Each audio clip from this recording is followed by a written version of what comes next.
இந்த மாலை வேளையிலே வணக்கத்தை தெரிவித்துக் கொள்கிறேன். இந்த கண்டன ஆர்ப்பாட்டம் என்பது தேசிய புதிய கல்விக் கொள்கையை எதிர்க்கும் இந்திய அரசின் சனாதன போக்கினை கருவறுக்கவும் புதிய கல்விக் கொள்கை என்றால் என்ன என்பதை தெரியப்படுத்தவும் இந்த கண்டன பொதுக்கூட்டம் அரங்கத்தில் நடைபெறுகிறது. இதற்கு நமக்கு ஒத்துப்போகாத காரணத்தினால் அரங்கத்தில் ஏற்பாடு செய்ய வேண்டிய சூழ்நிலைக்கு தள்ளப்பட்டுவிட்டதாக சட்டமன்ற தொகுதி செயலாளர் சொன்னார். இந்த கல்விக் கொள்கை தலித் மக்களை மற்றும் பாதிக்கக்கூடிய கல்விக் கொள்கை அல்ல. ஒட்டுமொத்த மக்கள் அனைவருக்கும் இந்த கல்விக் கொள்கை என்பது திணிக்கப்படுகிறது. புதிய கல்விக் கொள்கை என்று இவரும் சொல்லுகிறார்கள்.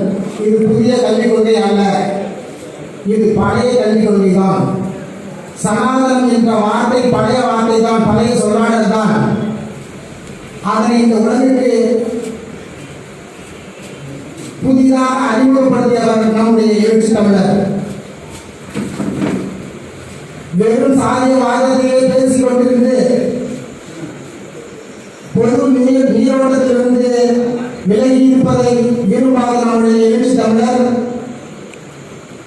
பொது நீரோட்டங்களில் எல்லா தளத்திலும் என்று யாருக்கும் சளைத்தவனான் அல்ல என்பதை அவ்வப்போது நிரூபித்து காட்டிக் கொண்டிருக்கிறார் என்பது ஒவ்வொரு அரசியல்வாதிகளுக்கு தெரியும். ஆனால் அதனை தெளிவுபடுத்தாமல், அதனை வெளியில் காட்டாமல் அவர்கள் ஏன் பேசிட்டு அப்படின்னு சொல்லி அப்படியே இருட்டடிப்ப வச்சிருக்காங்க. சாதாரண ஃபேன் காத்தையும் விசிற காத்தையும் வேணா நிறுத்தி விட்டுருக்கலாம். ஆனா சூறாவளி போன்ற புயலை எந்த பொம்மனாலும் அடக்க முடியாது, நிறுத்தி வைக்க முடியாது என்பதை இந்த உலகம் அறியும். சனாதனம் என்று சொல்கிறார்கள். சனாதனம் என்றால் என்ன? சனாதனம் என்பது பழைய குல கல்விக் கொள்கை தான் சனாதனம் என்று சொல்கிறோம். 3வது, 5வது, 8வது வகுப்புகளுக்கு பொதுத் தேர்வு அதில் பாஸ் பண்ணி தெரியும். ஆனால் இன்னைக்கு வரைக்கும் 8வது வரைக்கும் பாஸ். இன்னைக்கு வரைக்கும் உள்ள விஷயம் என்னன்னா 8வது வரைக்கும் ஆல் பாஸ், ஃபெயில் போடக்கூடாது. பொது தேர்வுன்னு கொண்டு வந்துட்டாங்கன்னா அதில் ஃபெயில் போடலாம். அந்த மாதிரி ஆரம்பத்திலேயே மாணவர்களுடைய மனநிலை பாதிக்கப்பட்ட அளவுக்கு பாசிகளில் மட்டுமே ஒரு மாணவனை வழி நடத்தாது. ஃபேஸ்புக்கில் இன்னைக்கு ஒரு பையன் பேசுகிறான்.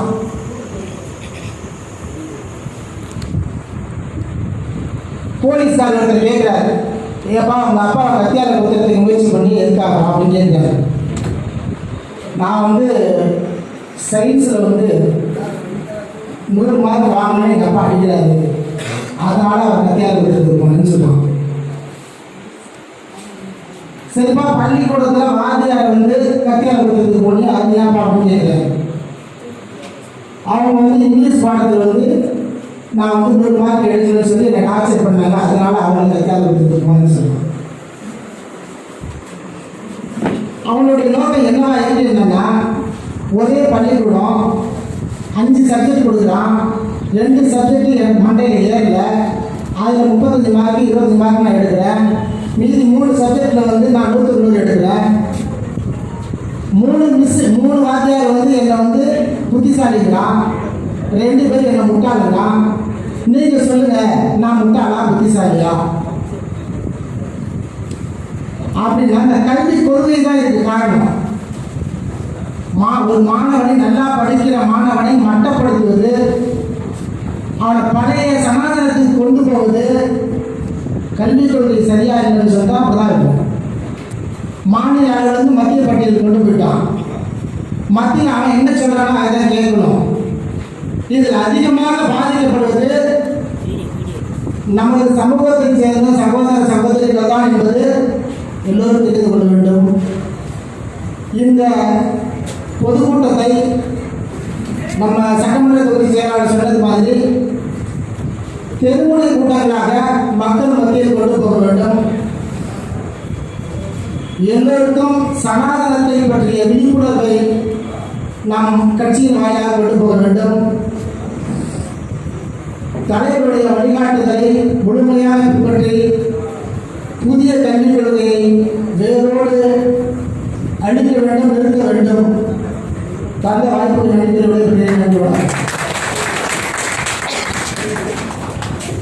சிறப்பான கருத்துக்களை எடுத்துரைத்த வழக்கறிஞர் ஐயா ஒளியன் அவர்களுக்கு மீண்டும் ஒரு நன்றியை கூறி, நகர செயலாளர்கள் திருபுவனம் அன்பு தம்பி பிரபு, அன்பு சகோதரர் அருமைதுரை, திருவிடைமருதூர் நகர செயலாளர் அன்பு சகோதரர் கராத்தே வாசுதேவன்,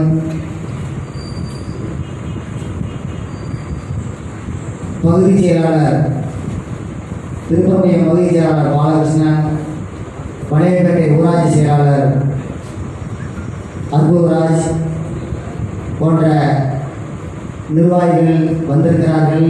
உங்களுக்கு பேசுவதற்கு மறுத்தாலும் உங்களுடைய சார்பாக கருத்தியல் பரப்பு மாநில துணை செயலாளரும் வளர்கிற தலைவர்களில் ஒருவரும் எழுச்சி தமிழரின் செல்லப்பிள்ளையாய் வளம் வந்து கொண்டிருக்கிற துறை அமுதன் துரையரசன் அவர்களை பேச வைப்பதற்கு முன்பு நமது குடத்தை ஒட்டிய பொருளாளர் தென்னூர் முகுந்தன் அவர்களையும் வரவேற்று அன்பு சகோதரர்களை பேச வைக்கிறேன்.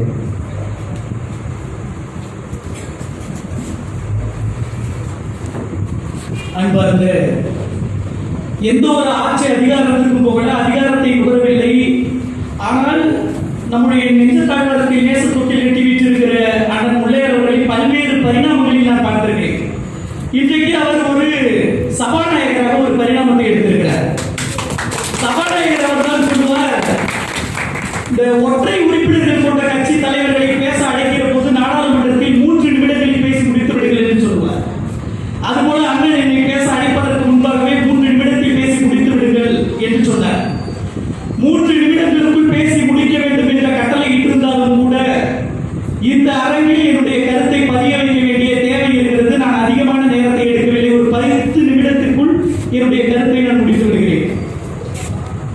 இந்த சமூகத்திற்காக போராடுகிறவர்கள் எல்லாம் சமூக விரோதியாக்கப்பட்ட இந்த சமூகத்தில் இந்த நாட்டிற்கும் நாட்டு மக்களுக்குமாக போராடுகிற மனிதர்கள் எல்லாம் நக்சலைட் ஆகிவிட்ட இந்த மண்ணில், இந்த மண்ணுக்கும் மக்களுக்குமாக போராடுகிற மனிதர்கள் எல்லாம் மாவோயிஸ்ட் ஆகிவிட்ட இந்த மண்ணில் தினம் தினம் அடக்குமுறைக்கும் ஒடுக்குமுறைக்கும் சுரண்டலுக்கும் உட்படுத்தப்பட்டு அடிமைகள் ஆண்டு கொண்டிருக்கும் நாட்டில் அடிமையாய் வாழ்ந்து கொண்டிருக்கிற என்னை போன்றவனை குரலற்ற மனிதர்களுக்காக குரல் கொடுக்க, வஞ்சிக்கப்பட்ட மக்களுக்காக வாழ்க்கையை அர்ப்பணிக்க, சிதறடிக்கப்பட்ட மக்கள் குறித்தும் சிந்திக்க, என்னையெல்லாம் அரசியல் மயப்படுத்தி அமைப்பாக்கி இருக்கிற தித்திக்கும் கருத்துக்களை திகட்டாத வகையில் அள்ளி வழங்குவர் இவர்.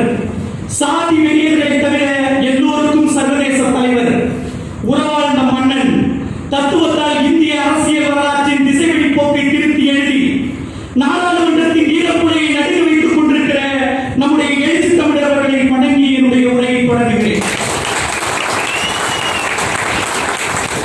இந்த தேசிய கல்விக் கொள்கை வந்தவுடனே எல்லோரும் பல்வேறு கட்சிகள் முற்போக்கு அரசியலை பேசுகிற, மனித நேயத்தை பேசுகிற, பல்வேறு முற்போக்கு இசங்களை பேசுகிற பல்வேறு அமைப்புகள் புதிய கல்விக் கொள்கை திட்டத்தை எதிர்த்தன.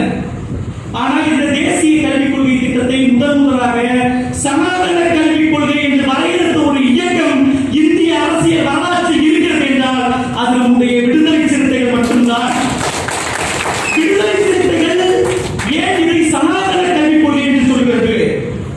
தவிர விடுதலை சிறுத்தைகள் தலைவருடைய பிறந்த நாளில் இருந்து இந்த கல்விக் கொள்கை திட்டத்தை எதிர்ப்பது என்பது ஏன்? நாம் தலைவருடைய பிறந்த நாளை கொண்டாடுகிறோமா? ஒரு தலைவரின் பிறந்த நாளை கொண்டாடுவது என்பது விடுதலை சிறுத்தைகள் ஒரு கொண்டாட்டத்துக்குரிய நிகழ்ச்சியாக அதை நடத்தி இருக்கிறதா என்பதை நாம் சிந்திக்க வேண்டும். விடுதலை சிறுத்தைகள் நம்முடைய தலைவர்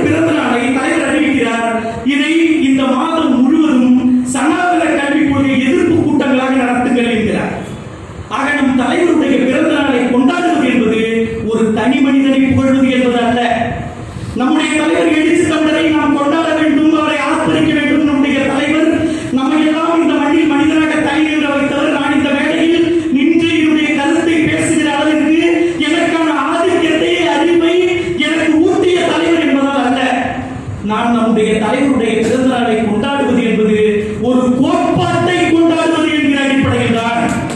அந்த கோட்பாடு என்பதுதான் அம்பேத்கரிய கோட்பாடு, அந்த கோட்பாடு என்பதுதான் பெரியாரிய கோட்பாடு, அந்த கோட்பாடு என்பதுதான் மார்க்சிய கோட்பாடு. இந்த கண்ணோட்டத்தில் இருந்துதான் தோழர்களே நாம் இந்துத்துவத்தை வேறெடுக்க வேண்டும் என்று பேசுகிறோம். விடுதலை சிறுத்தைகளுடைய கோட்பாட்டின் முதல் கோட்பாடு உங்கள் எல்லோருக்கும் தெரியும். திராவிட இயக்கங்களையோ அல்லது கம்யூனிச தோழர்களையோ மற்ற முற்போக்கு அரசியலை பேசுகிற தோழர்களுக்கோ முழுமையானவர்கள் சார்ந்திருக்கிற இயக்கத்தின் சித்தாந்தங்கள் தெரிந்திருக்கிறதா என்று நமக்கு தெரியாது. ஆனால் நான் சொல்லுகிறேன், இந்த அரங்கில் இருக்கிற அத்துணை சிறுத்தைகளுக்கும் அந்த நீல சிகப்பு கொடியில் நடுவில் இருக்கிற அந்த 5 நட்சத்திர விண்மீனுக்கு என்ன அர்த்தம், என்ன விளக்கம் என்பது இந்த அரங்கில் இருக்கிற ஒவ்வொரு நபருக்கும் தெரியும். இந்த சித்தாந்தத்தை நமக்குள் விளைத்ததுதான் விடுதலை சிறுத்தைகளின் வெற்றி. தேசிய கல்விக் கொள்கை என்னத்துக்கு சனாதன கல்விக் கொள்கைன்னு சொல்றோம். சனாதனம் என்பது என்ன, சனாதனம் என்ன என்பதை பார்ப்பதற்கு முன்பாக ஆர்எஸ்எஸ் குறித்து பேச வேண்டியது இருக்கிறது. அந்த ஆர்எஸ்எஸ் ஓட அரசியல் பிரிவாக இருக்கிற பிஜேபி பேச வேண்டியது இருக்கிறது. சனாதனம் என்பது ஒன்றுமே அல்ல. ஒரே நாடு, ஒரே மொழி, ஒரே மதம், இதை பேசுகிற மக்கள் என்பதுதான். அப்பே இந்த மண்ணில் ஒரே நாடு என்கிற கோஷம் எதன் அடிப்படையில் என்று விளைகிறது என்றால் ஒரே மக்கள் என்பதிலிருந்து விளைகிறது. அப்போ ஒரே மக்கள் என்றால் அந்த மக்கள் எதன் அடிப்படையில் அணியமாக இருக்கிறார்கள் என்றால் இந்த இந்திய தேசத்தில் பெரும்பான்மையாக வாழக்கூடிய மக்கள் இந்துத்துவத்தை பின்பற்றுகிற மக்கள். ஆக இந்தியா என்கிற நாடு இந்துத்துவ நாடாக, இந்து ராஷ்டிரத்தை பின்பற்றக்கூடிய நாடாக மாற வேண்டும். இந்த நாட்டின் பெயரை இந்தியா என்பதை கடந்து இந்து ராஷ்டிரமாக மாற்ற வேண்டும் என்பதுதான் அரசுடைய நோக்கம். இதற்கு எது தடையாக இருக்கிறது என்றால் இங்கே இந்துத்துவத்துக்கு, ஒரே நாடு என்கிற கொள்கைக்கு தடையாக இருப்பது ஜனநாயகம் என்கிற கோட்பாடு. அந்த ஜனநாயகம் என்கிற கோட்பாட்டுக்கு ஊறு விளைவிப்பது எது அப்படின்னா இங்க அம்பேத்கரை பேசுகிற, பெரியாரை பேசுகிற, மார்க்சியத்தை பேசுகிற இயக்கங்களின் வளர்ச்சி. அப்ப இந்த புதிய கல்விக் கொள்கை மறுபடியும் என்ன சொல்லுது அப்படின்னா, நான் இந்த இடத்தில் வந்து நிற்பதற்கு காரணம், இன்னைக்கு நான் பேண்ட் ஷர்ட் போட்டிருக்கேன். ஐயாவுக்கு நல்லது குடிதாங்கி பிரச்சனையில் இருந்து அவருடைய பிரச்சனைகள் முழுமையா நம்ம செந்தமிழ்நாட்டு செய்திகளை படிச்சா ஐயா அரசாங்கத்துடைய ஒர்க்கு டீட்டெயிலா நம்ம தெரிஞ்சுக்க முடியும். அந்த மாதிரியான எங்க தாத்தா மனத்துல வேலை, எங்க தாத்தா கொட்டாங்கச்சில கஞ்சி வாங்கி குடிச்சாரு. எங்க அப்பா இன்னும் பண்ணையை வைத்தனமாக பிள்ளைமார்கள் வீட்டை வேலை செய்து கொண்டிருந்தார். ஆனால் இப்படி கொத்தடிமையாகவும் ஆண்டைகள் வீட்டிலும் கொட்டாங்கச்சிலையும் கஞ்சி வாங்கி குடிச்சுக்கிட்டு இருந்த தஞ்சை மாவட்டங்களில் நிலப்பிரபுத்துவம் நிறைந்த இந்த மாவட்டத்தில் இருந்து பிறந்த நான் இன்றைக்கு பேண்ட் சட்டை போட்டுட்டு உங்கள் முன்னால் பேசுகிறேன் என்றால் அதற்கு காரணம் நான் கற்றிருக்கிற கல்வி. இந்த கல்வியை எனக்கு கொடுத்தது அம்பேத்கரை, பெரியாரை, மார்க்ஸை உள்வாங்கிக் கொண்டு இங்கே ஒடுக்கப்பட்ட மக்களை ஒரு அரசியல் சக்தியாக கட்டி எழுப்பி 30 ஆண்டு காலமாக இந்திய அரசியல் வரலாற்றில் புறக்கணிக்கப்பட முடியாத ஒரு சித்தாந்தத்தை மீட்டுருவாக்கம் செய்த நம்முடைய தலைவர் எழுச்சி தமிழர். உண்மையிலே தொடர்களே, புரட்சியாளர் அம்பேத்கர் நமக்கான ஒரு கோட்பாட்டை கொடுத்தார். இந்த உலகம் முழுவதும் மார்க்ஸ் கம்யூனிசம் என்கிற தத்துவத்தை கொடுத்தார். இங்கே பகுத்தறிவு கோட்பாட்டை பேசுவதற்கு பகுத்தறிவு பழகம் தந்தை பெரியார் இருந்தார். ஆனால் ஒவ்வொரு கோட்பாட்டும் காலத்திற்கு ஏற்ற மாதிரியாக மாற்ற வேண்டிய ஒரு தேவை இருக்கிறது. அந்த கோட்பாடுகளை எல்லாம் உள்வாங்கிக் கொண்டு காலத்திற்கு ஏற்ப அந்த கோட்பாட்டை செழுமைப்படுத்துவதற்காக கிடைத்த ஒரு தலைவர் தான் நம்முடைய எழுச்சி தமிழர்கள். ஆக அந்த கோட்பாட்டின் அடிப்படையில் தான் நம்முடைய புதிய கல்விக் கொள்கை திட்டத்தை நம்ம இருக்கிறோம். 3ஆம் வகுப்பில் பொதுத் தேர்வு, 5ஆம் வகுப்பில் பொதுத் தேர்வு, 8ஆம் வகுப்பில் பொதுத் தேர்வு. சரி, இந்த 8ஆம் வகுப்பு வரைக்கும் பொதுத் தேர்வு நான் படிச்சு வந்துட்டேன் அப்படின்னா அதுக்கப்புறம் என்னன்னா 9ஆவதுல இருந்து 12ஆவது வரைக்கும் செமஸ்டர் மெத்தட்ல எக்ஸாம். 2 minutes தான் செமஸ்டர் மெத்தட்ல எக்ஸாம். அது எப்படி அப்படின்னா 9ஆவதுல நீங்க ஃபெயில் ஆகிட்டீங்கன்னா அந்த பாடத்தை 10ஆவதுல எழுதலாம். 10ஆவதுல ஃபெயில் ஆகிட்டா 11ஆவதுல எழுதலாம். 11ஆவதுல ஃபெயில் ஆகிட்டா 12ஆவதுல எழுதலாம். இது எந்த வகையில் சாத்தியம்? இங்க இருக்கிற இன்ஜினியரிங் படிக்கிற பசங்க எல்லாருமே அரியர் வைப்பதற்கான காரணம் என்னன்னா, எனக்கு அடுத்த வருஷம் இருக்கு மச்சான், அந்த வருஷம் வைக்கிறாரு, அடுத்த வருஷத்துல எழுதுவேன். இது இயங்கியலாகவே இங்க இருக்கிறது. சரி, 12ஆவது வரைக்கும் நான் படிச்சு பாஸ் பண்ணிட்டேன், நான் நினைக்கிற கல்லூரியில் நினைக்கிற பாடத்திட்டத்தில் என்னால சேர முடியுமா அப்படின்னா முடியாது. NTA ஒரு டெஸ்ட் வைக்கலாம், நேஷனல் டெஸ்டிங் ஏஜென்சி அப்படின்னு. அந்த டெஸ்ட் எழுதுறதுக்கு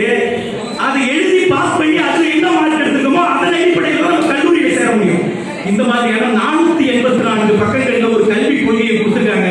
அது தமிழில் வர வேண்டும் என்பதற்கு மிகப்பெரிய போராட்டம். அந்த 484 பக்கங்கள் குறித்து மிக மிகவும் டீட்டெயிலா பேச வேண்டியிருக்கு. நாம் நிறைய மேடைகளில் பேசுகிறோம், அடிக்கடி சந்திக்கிறோம். நம் நெஞ்சத்தாழ்வாரத்தை நேச தொட்டு கட்டி வீச்சிருக்கிற அண்ணன் பாவலன் அவர்கள் பல்வேறு கருத்துக்களை மிக ஆழமாக அழுத்தமாக பேசக்கூடிய ஆற்றல் வாய்ந்தவர். நான் அவருடைய முதல் முறையான பேச்சை ரெட்டமலை சீனிவாசனுடைய பிறந்த நாள் என்று கேட்டேன்.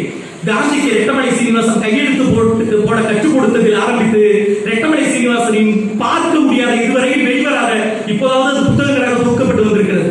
அவ்வளவு ஆழமான கருத்துக்களை 5 நிமிடத்தில் பேசக்கூடிய ஆற்றல் வாய்ந்தவர்.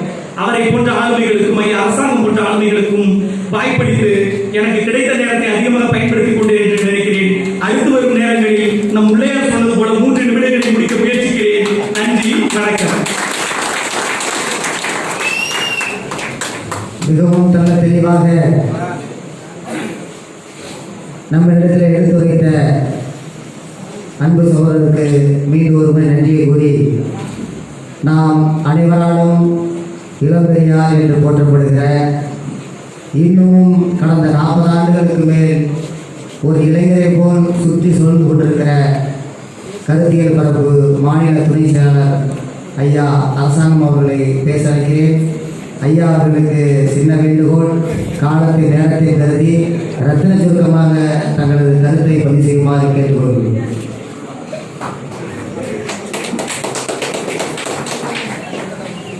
சனாதன கல்வி என்பது, சனாதனம் என்ன பழமைன்னு அர்த்தம், வேற ஒன்றும் இல்லை.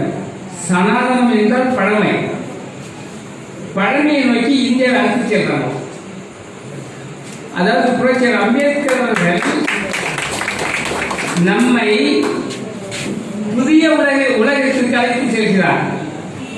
ஆனால் அதை மாற்றி மீண்டும் இந்த மக்களை பழமையை நோக்கி அழைத்து செல்ல வேண்டும் என்று சொல்வதுதான் பழைய சனாதன கல்வி. வேற ஒன்று இல்லை. பழமைன்னு பேரு, சனாதனம் பழமைன்னு பேரு. இந்த சனாதன பழமை கல்வியை எதிர்த்து இங்கே நடைபெறுகின்ற கூட்டத்திற்கு தலைமை தருகின்ற களப்போராளி, இந்த பகுதியில் எங்கே சமூக கொடுமை நடந்தாலும் அந்த இடத்திற்கு தன் உயிரை படை வைத்து சென்று அந்த மக்களுக்கு பாதுகாப்பு கொடுக்கின்ற களப்போராளியும் குழந்தை சட்டமன்ற தொகுதி செயலாளருமான என்னுடைய மாப்பிள்ளை காசை முல்லைவளவன் அவர்களே, வரலாற்றிலே மருது பாண்டியர்கள் அண்ணன் 2 பேர் இருந்தார்கள். ஆனால் நமது சமூகத்திலே 2 அண்ணன் தம்பிகள் இந்த சமூகத்திற்காக பாடுபட்டு கொண்டிருக்கிறார்கள். அந்த வகையிலே மருது பாண்டியர் கூட இங்கே குழந்தை செயலாற்றி வருகின்ற அன்பு மாப்பிள்ளை காசை சசிகுமார் அவர்களே, இங்கே சிறப்பு அழைப்பாளராக வருகின்ற என் அன்பு தம்பி மாநில செய்தி தொடர்பாளர் பாவலன் அவர்களே, இந்த கூட்டத்தை சிறப்பாக நடத்துவதற்கு உதவி புரிந்த வினாபாவோடு ஒத்துழைப்பு தந்த அனைத்து பொறுப்பாளர்களே மற்றும் மாநில, மாவட்ட, ஒன்றிய, நகர கிளை பொறுப்பாளர்களே, உங்கள் அனைவருக்கும் வணக்கத்தை தெரிவித்துக் கொள்கிறேன். புரட்சியாளர் அம்பேத்கர் அவர்களும் தந்தை பெரியார் அவர்களும் வந்த பிறகுதான் நமக்கு கல்வி கிடைத்தது. அவர்கள் வந்து சட்டம் இயற்றி உரிமையை வாங்கி கொடுத்ததுதான் கல்வி கிடைத்தது. அதிகபட்சம் 50 வருஷம் தான், 50 வருஷம் 60 வருஷம் தான் நமக்கு கல்வி கிடைத்தது. அந்த கல்வியால தான் என்னை போன்றவர்கள் படித்து வேலைக்கு வந்தாங்க. அவ்வளவுதான் தாங்கல, அவ்வளவுதான் தாங்கல. மீண்டும் இந்த சேத்துல கிடப்பவனும் வயநாட்டில் கிடக்கிறவங்களையும் மீண்டும் அதை அனுப்பணும். இவெல்லாம் படிச்சுட்டு வெள்ளைச்சலையும் ஆகிட்டான், சமத்துவம் கிடைச்சி போச்சு, மீண்டும் சமத்துவம் இல்லாம இருக்கணும். அதுதான் இந்த கல்வி. ஒண்ணு இல்ல, என் பேரன் சென்னையில படிக்கிறான், 2.5 வயசு. 2.5 வயசுக்கு 50,000 ஃபீஸ்ல போய் சேர்த்துக்கிறான் என் பேரன். என் பேரன் படிச்சுருவாங்க இருக்கட்டும். இங்க உள்ள பிள்ளைங்க எங்க படிக்க முடியும்? என் பேரன் ஒருத்தன் படிக்கலாம், அவ்வளவுதான். இங்க லட்சக்கணக்கான நம்ம பிள்ளைகள் எப்படி படிக்க முடியும்? சென்னையில படிக்கிற பிள்ளையும் இங்க தேவனாஞ்சியில படிக்கிற பிள்ளையும் ஒன்னா பரிச்சை எழுத முடியுமா? அதுதான் நீங்க புரிஞ்சுக்கணும். சனாதனம் பேச வேண்டாம். ஒன்றாக பரிச்சை எழுத முடியுமா? தரம் ஒண்ணா? தரம் ஒன்றாக இருந்தால், கல்வி தரம் ஒன்றாக இருந்தால் பரிச்சை ஒன்றாக இருக்கலாம், தேர்வு ஒன்றாக இருக்கலாம். தேர்வு ஒண்ணுன்னு சொன்னா தமிழ்நாடு தேர்வு ஒண்ணுன்னா 5வது நம்ம தெருவுல, குறிப்பா நம்ம தெருவு சொல்றீங்க, வன்னியர் தெருவில் உள்ள பிள்ளைகளும் நம்ம தெருவு மட்டும் பேசினாங்க.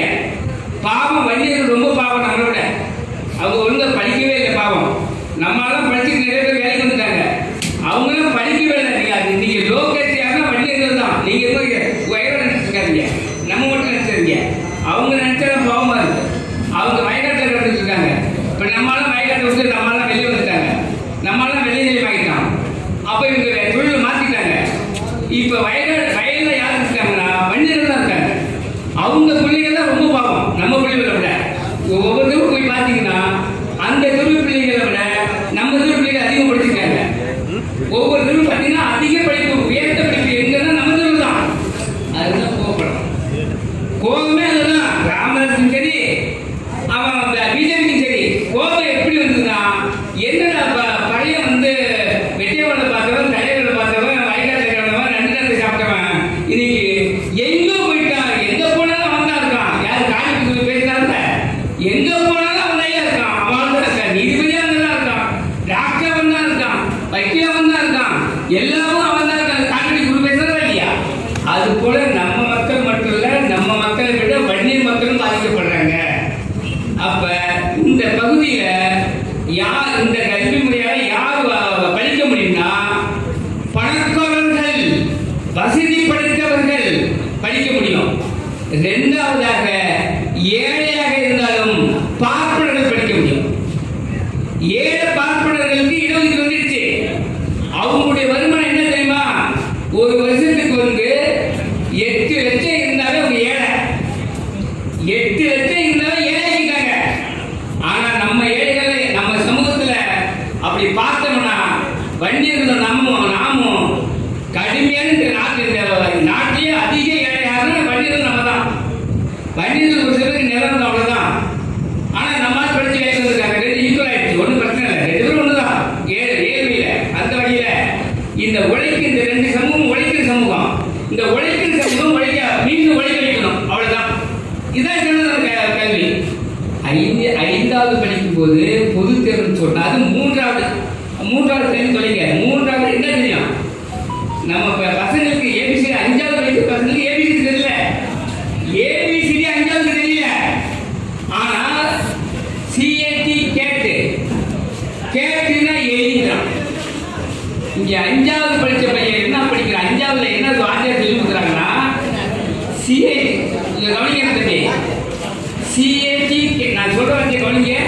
சிஏடி கேட்டுனா எலி அப்படிங்கிறான். கேட்டுனா பூனைன்னு தெரியல. சிஏடி கேட்டு என்ன காரணம்னா, படிக்காதவங்க பிள்ளை, வயநாட்டுக்கு பிள்ளை இங்கிலீஷ் படிக்கும்போது வாத்தியார் சொல்ற மனப்பாடம் படிக்க சொல்றான். அப்ப பெற்றவங்க என்ன பண்றாங்கன்னா, என் பிள்ளை இங்கிலீஷ்ல படிக்குது, சிஏடி கேட்டுனா எலி அப்படின்னு நல்லா படிக்கிறான் அப்படின்னு பேசுறாங்க. ஆனால் இப்படி ஒரு தரமும் இல்லாத கல்விய, தரமே இல்லை, சமத்துவ கல்வி இல்லை. அப்படி இருக்கும்போது, சமத்துவ கல்வி இல்லாத இருக்கும்போது சமத்துவ தேர்வு எப்படி இருக்க முடியும்? ஆகவேதான் எழுத்துக்கள் கடுமையா நினைச்சு அதை நினைச்சு பார்த்தா வேதனை வருகிறது. இதை நினைச்சா தூக்கம் வராது. அதே போல நமது வருங்காலத்தை நினைச்சீங்கன்னா, வருங்கால எதிர்காலம் வேலாய்க்குள்ள நேற்று டிவியில பாத்தீங்கன்னா, இந்த அண்ணாதிமுக ஆட்சியில 10 ஆண்டுகளாக எஸ்சி எம்எல்ஏ 20 கிட்ட நிரப்பல. நேற்று டிவியில கொடுத்துருக்காங்க செய்தி. 10 ஆண்டு காலமாக எஸ்சி-எஸ்டிக்குள்ள இடஒதுக்கீட்ட அரசு வேலையை நிரப்பாம இருக்கு என்ற செய்தி நேற்று வந்திருக்கு. பாத்துங்க. ஏன்னா நம்ம மக்களுக்கு டாஸ்மாக் திறந்து விட்டான். டாஸ்மாக் கல்வியை திறக்கல, கல்வியில வேணும், டாஸ்மாக் திறந்து விட்டான். குறிப்பாக நமது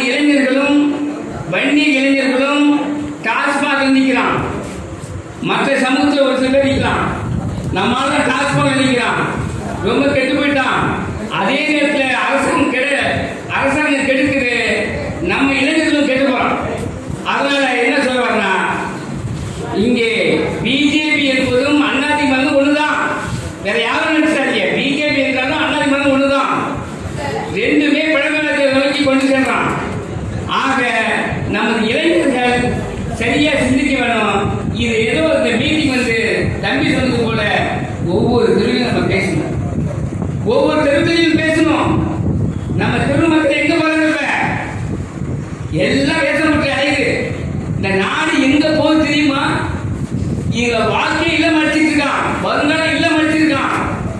ஆனால் நம்ம மக்களுக்கு என்ன சொல்றானா, நீ ஆத்தா கோயிலுக்கு போ, நீ அம்மா ஓம் சேர்த்துக்கு போ, நீ சமயபுரம் போ, நீ நல்லா இருப்ப, நீ ஐயப்பனுக்கு போ, நீ நல்லா இருப்ப, நீ அந்த கோயிலுக்கு போ, நீ நல்லா இருப்பாங்க. அயோக்கிய தானே இல்ல? படிப்பை கெடுத்துட்டு, படிக்கிற படிப்பை கெடுத்துட்டு நீ அந்த கல்வி சேலை பட்டு போய் நில்லு. அதாவது நம்ம பிரச்சனை பேசுறது யாரு? பிரதம மந்திரி பேசணும்.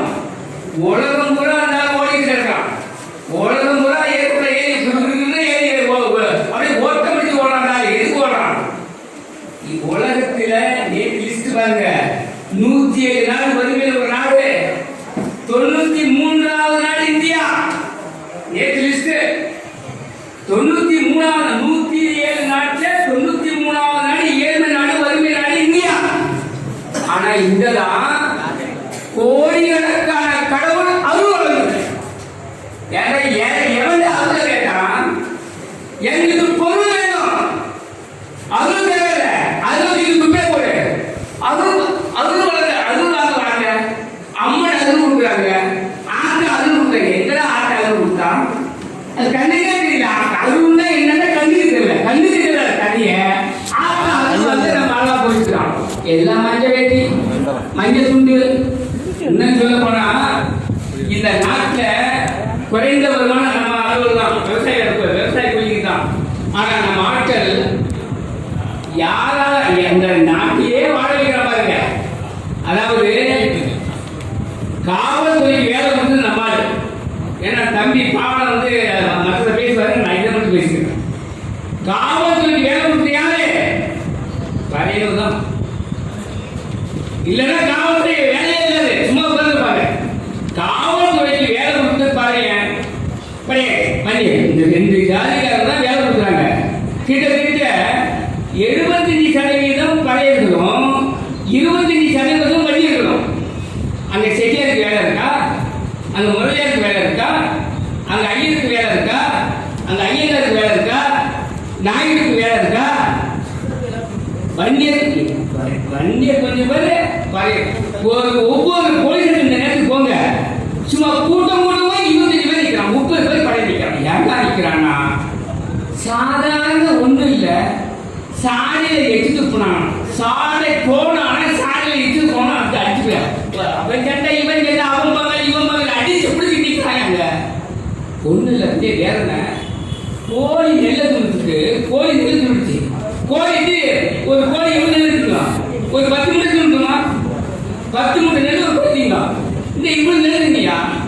இந்த நெல்லை இந்த கோழிய விளக்கம் தூக்கி அடிச்சுட்டு அது காலுடைய போக இவன் இந்த பங்காளிக்கு அவன் பங்காளிக்கு சண்டை நடந்து நான் போலீஸ் ஸ்டேஷன் போறேன், தலைவர் இந்த கதையை கேட்டுக்கிறாங்க. என்னன்னு கேட்டா, இந்த செயல 6-7 பேருக்கு திருநாட்டம் நடக்கு, இந்த செயல 6-7 பேருக்கு திருநாட்டம் நடக்கு. என்னடா கதைன்னா கோழி நெல்லை சொல்லுதான். என்னடா இது, எங்கடா நாடு எங்க போகுது, நீங்க எங்க போறீங்க, இந்த சமூகம் எங்க போகுது சிந்திச்சு பாருங்க. கோழி முட்டைக்கு கொலை பண்ணாங்க, கோழி முட்டைக்கு கோழி முட்டை விட்டுருச்சா பக்கத்து வீட்டுல, அது என் கோழி 25 முட்டை, இவன் 20 முட்டைக்கு குறையாத விடும். இவன் பக்கத்துல அதான் கிடையாது, இந்த 10 முட்டை விட்டு அதை கொடுத்துட்டான், அதான் 20 முட்டை விடும். கோழி முட்டை என்ன விலை? ஒரு கோழி முட்டை 20 லட்சமா? முட்டா பய கூட்டமே ஒரு 50 பைசா விற்றுது. அந்த சண்டை நடந்தப்ப 50 பைசா தான், 50 பைசா 30 பைசா இருக்குது. தம்பி பாடம்னு சொல்ல வரேன், வேற எங்க நடக்குது, எங்கதான் நடக்குது? கொலை பண்ணி தரணும் கோழி முட்டைக்கு. போய் முடிஞ்சு கொலை பண்ணிட்டான். இதை நினைச்சு பாருங்க, என்ன காரணம் இருக்கீங்க? சிந்தனை குறைவு நமக்கு. நம்ம சாதி படி பிரச்சனை அம்பேத்கர் சொல்றாரு, படிநிலை வச்சாலே சாதி படிநிலை நேரத்து கீழே வச்சான். படியேற்றி வச்சுட்டு அதுக்கப்புறம் படிநிலை வச்சான். படியேற்றி கொஞ்சம் மேல அதுக்கு கீழே பாரு, அதுக்கு மேல 102 ஜாதி இருக்கான். படிக்கு தக்கப்படி நமக்கு கோபம் அதிகம். கோபம் அதிகம். இதுதான் காரணம். சிந்தனை சக்தி இல்லை, கோபத்தை குறைச்சிங்க. ஆக எதுக்கு சொல்ல வரேன், இப்படி போலீஸ்க்கு வேலை கொடுத்து நம்ம கோர்ட்டுக்கு வேலை வக்கீலுக்கு வேலை கொடுத்து யாரு படிப்புதான். வாழ்க்கையில நிறைய கேஸ் வரும். இங்க கிரைம் கேஸ் கிரிமினல் கேஸ் கூட நம்ம தான். அது மட்டுமா, வெத்தரசில வந்து போலீஸுக்கு எவ்வளவு பழக்கம் கொடுக்குறான், வெத்தரசில பயிலுக்கு பழக்கம் கொடுத்து நம்மளால தான். இது இல்லைன்னா நம்ம ஆளுங்க வச்சு வைக்குமா இந்த கடையில வாய்ப்பே கிடையாது. அதே போல ஜெயில் எழுதிருக்கான், அந்த ஜெயில கூட நாம இருக்க முடியாது. இருக்காயா அதுக்கு வேலை கொடுக்க ஜெயிலுக்கு வேலை கொடுக்க யாரு? அந்த அந்த 100 வேலை பார்க்கறான். அந்த 100 வேலை கொடுக்க யாரு? நம்மால தான். யாரு பழைய பழைய பழைய இவங்க தான் வந்து ஜெயிலோட இருந்துக்கிட்டு உங்களுக்கு வேலை தரோம். எல்லாருக்கும் வேலை கொடுக்குறீங்க. அதே போல அரசு ஆஸ்பத்திரியில வேலை கொடுத்து யாரு? வேலை கொடுத்து யாரு? அந்த டாக்டர் வேலை கொடுத்து யாரு? நம்ம மக்கள் தான். வேற யாராவது வேலை கொடுக்குறாங்க? பயணிகள் போறான், எல்லாம் பிரைவேட் போறான். நம்ம மக்கள் தான். அரசு அரசு மருத்துவமனைக்கு வேலை கொடுத்து நம்ம தான் வேலை கொடுக்குறோம். அதே போல அரசு பள்ளிக்கூடத்துக்கு வாத்தியாருக்கு வேலை கொடுத்து யாரு? நம்ம மக்கள் தான். இப்படி அரசாங்கத்தை குறைந்து, அது மட்டுமா, இன்னும் முக்கியமான கருத்து சொல்றேன். குறமூர்த்தி பழங்குறது யாரு? இவன் தான் கொடுக்குறான். குறமூர்த்தி ஆட்டோ வச்சு அடிச்சா வேடிக்கை பார்க்கறான். ஒவ்வொரு ஊர்லயும் வேடிக்கை பார்க்கறான். குறமூர்த்தி ஆட்டோ வேடிக்கை பார்க்கறான். வேடிக்கை பார்த்த ஜாதியே நீ வேடிக்கை பார்க்க விடுறான்னா, பிஜேபி வேடிக்கை பார்க்க விடுறான். இன்னைக்கு பிள்ளையார்கள் வந்துருச்சு. விநாயகர் ஊர்வலம் 1925 பாலகர் டெல்லியில விநாயகர் விட்டான். அந்த அப்படி பிரச்சனை அம்பேத்கர் அவர்கள் இந்த புற்றுநோய் பாரதிய புற்றுநோயை பரப்புகிறார். இந்த புற்றுநோய் இந்திய பூரம் பரவுகிறது. இதை வண்டிய கண்டிக்கிறது என்று பிரச்சனை அம்பேத்கர் அவர்கள் 1925 சொன்னார்.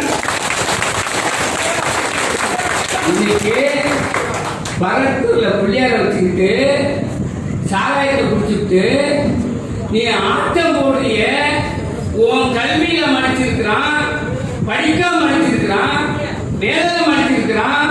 நீ படிச்சாதான் நீ மனிதன் இருக்க முடியும். நீ படிச்சாதான் வேலைக்கு போக முடியும். வேற சொத்து கிடையாது. ஆனா கல்வியே இல்லாம அடிக்கிறான். அதே நேரத்தில் உள்ள வேலை பார்க்க சொல்லி பிள்ளையாட்டை வச்சு எங்கேயாவது யானை தலையும் மனுஷ உடம்பு சேரும் ஐயா. நீ அறிவுரை சிந்திக்கணும்ல. யானை தலையும் மனித உடம்பு சேருமா? யானை தலை பெரிய தலை, மனித உடம்பு சின்ன உடம்பு. தலையை வெட்டி யானை தலை வெட்டி மனித உடம்ப வச்சோம்னா உள்ள ஓடிடும். எவ்வளவு பெரிய தலைப்பா, அதை வெட்டினா மனிதன் தலை உள்ள விட்டா உள்ள ஓடிவிடும். ஆனா சமமா இருக்கான். அது எந்த மனுஷனாரு? எந்த நாட்டில் இருக்கான்? அது என்ன தெரியுமா? இந்த நாட்டில் புத்த மதம் நாம் என்ன அனைவரும் புத்தர்கள். புத்தியுள்ள ஜாதியா இருந்தோம். ஆரியத்தை எதிர்த்த காரணத்தினால் ஆரியத்தை எதிர்த்தோம். அதனால எதிர்த்ததுனால நம்ம அடிமையாக்கப்பட்டோம். முடிக்க போறேன். ஆரியத்தை எதிர்த்த காரணத்தால் அடிமையாக்கப்பட்டோம். ஆரியத்துக்கு அடிமையானவோ ஆரிய செய்யணும். இது நோட் பண்ணீங்க. முக்கியமான விளையாட்டு பார்த்தாங்க. ஆரியத்தை பார்ப்பனத்தை எதிர்த்த காரணத்தினால் நாம் அடிமைசாலியாக்கப்பட்டோம்.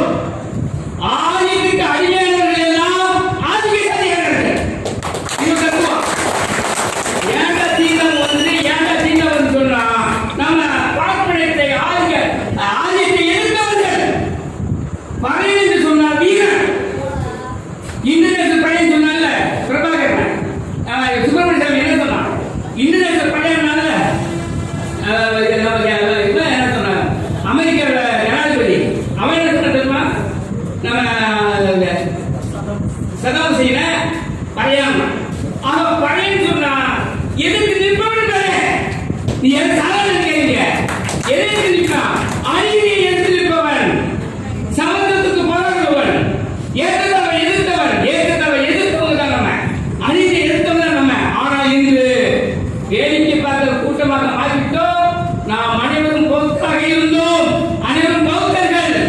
இந்த நாடு புறம் பௌத்த சிலை இருந்தது, புத்தருடைய சிலை இருந்தது. புத்தர் சிலையை மாற்றினால் இன்று வேடிக்கை பார்த்த கூட்டத்துக்காக ஒரு சிலையை உற்பத்தி பண்ணலாம். அயோக்கிய பயிரும் அந்த சிலை தான் விநாயகர் பிள்ளையார் சிலை. பிள்ளையார் சிலை என்ன, அதாவது 9 ஓடும் 9 கூடும். என்னடா 9 கூட என்னடா ஒன்றா கூடுது? 9 பார்க்க பிள்ளையார் படி வரணும். பிள்ளையார் படி போனா செவ்வாய் புதன் எல்லாம் இருக்கும். அட அயோக்கிய பயிரோடா, இப்படி கேவலம் இந்த நாட்டை கெடுக்கிறீங்கள. 9 ஓடும் 1 கூடும் இடம் பிள்ளையார் படியா. அப்படி ஆண்டா செவ்வாய் நீ நாய்க்கு விடுற மாநில போயிடலாம். செவ்வாய் ஏன் நாய்க்கு விடுற? 9 ஓடம் அங்க இருக்குல்ல, 9 ஓடம் அங்க இருக்கு. பிள்ளையார் இது பிள்ளையார் சொல்லிட்டு நேரம் போய் நிலவரை இறக்கிட்டாங்க. நேரம் 9 ஓடம் இருக்கா, சூரியன் இருக்கா. அது வந்து கற்பக விநாயகர் வந்து சூரிய வணங்குறாங்க. மாநகரமா இருக்கு. கற்பக விநாயகர் வந்து சூரிய வணங்குறாங்க. அது நீ கேட்டு பாருங்க. அவன் வினைதித்த விநாயகர் ஏழ பிள்ளையாரான், செல்வ விநாயகர் என்னென்ன பேர் வைக்கிறான். நீங்க வேடிக்கை பார்க்குறீங்க, வேடிக்கை பார்த்த கூட்டம் மாற்றிட்டு இருக்கான். நீங்க சிந்திக்கணும். நம்ம சிந்திக்கிற சமூகத்தில் வந்தவங்க நம்ம நல்ல புத்தர்கள், நம்ம புத்தி உள்ளவன். ஆனா நீ வேடிக்கை பார்த்த கூட்டம் மாற்றி விட்டான். இதுக்கெல்லாம் காரணம் மனு தர்மம், மனுஸ்மிருதி. மீண்டும் மனிதர் மாற்றி கொண்டு வரலாம். மீண்டும் மனிதர் மாற்றி கொண்டு வரலாம். மனிதர் மாற்றி வந்துச்சுன்னா இப்போ வந்துச்சு. அந்த மனிதத்தில் பாதிப்பு தான் சனாதன கல்வி. மனிதனத்தை சார் கொள்ளுதான் சனாதன கல்வி. பாப்பா என்ன மனிதன் ஒரே சொல்ற மனிதன் ஒரு கொள்கை சொல்ற. பார்ப்பனர்கள் தவறு செய்தால் அவருக்கு அவன் முடிய வைக்கணும். நம்ம தப்பு செஞ்சா தலை வைக்கணும். இதான் மனிதமா.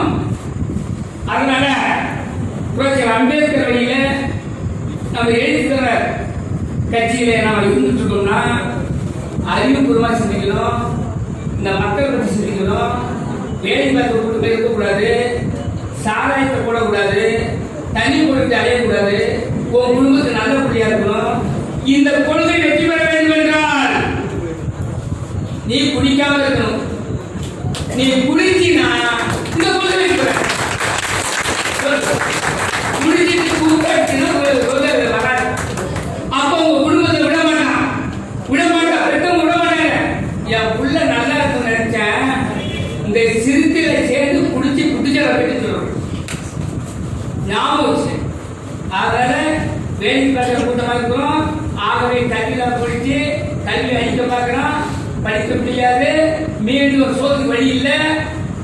நமக்கு வருங்காலம் மிக இருண்ட காலம்.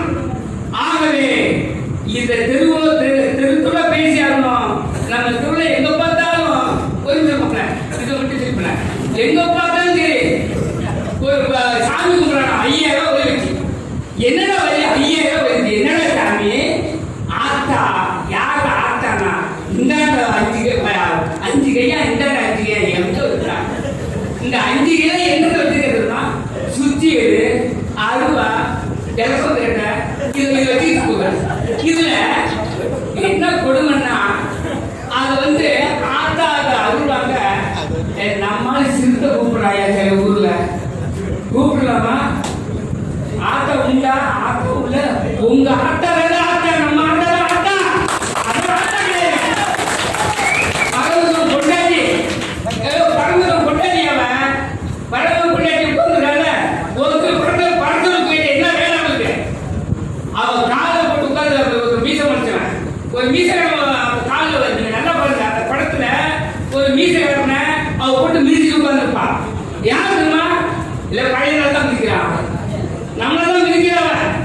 நம்மளை மிதிக்க சொல்லி நம்ம வச்சுக்கிட்டு அதை எழுத்தவரை போட்டு வைக்கிற மாநகரமா அம்பேத்கர் போட்டு வைக்கிறீங்க. கேவலம் இல்லையா? என்ன நினைச்சிருக்கீங்க? இதெல்லாம் மாத்திக்கணும். நீங்க சேரக்கூடாது. ஊரே சேர்ந்த சேரக்கூடாது. பக்கத்துல அப்படி பக்கத்துல 5 நாள் வச்சு அடிக்கிறாங்க, கையை வச்சு அடிக்கிறாங்க. என்னன்னு கேட்டா ஆட்டாவுக்கு தாய்க்கு ஒரு வரமா சொன்னேன். ஆட்டாவுக்கு நாங்க பொம்பளைலாம் சேர்ந்துருக்கு தாயாகி போட்டோம். நாங்க